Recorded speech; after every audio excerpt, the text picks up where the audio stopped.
Hello guys, my name is Rohan. I'm from Bangalore.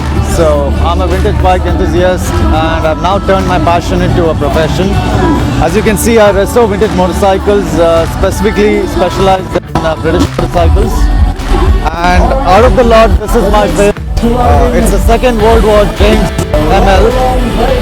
This was used during the Second World War from the period 1941 to 43.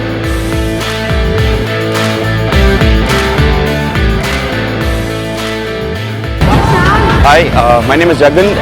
I'm a friend of Rohan. We have been working on vintage bikes restoration. Rohan is the guy who started Gravity in 2016, restoring vintage British bikes, which is merged with Bykmo right now.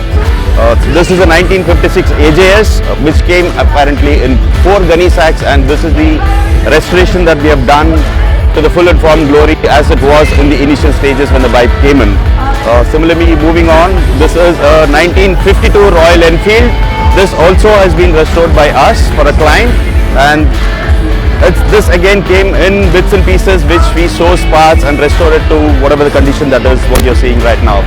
This again is a Royal Enfield 1962 model. Again, you can see how it looks from what it was to what it is now. This is a BSA. BSA stands for British Small Arms, which used to manufacture, arms for the military. They also supplied bikes for the military at that point of a time. This is a 1956 model, restored by Gravity, powered by Bykmo.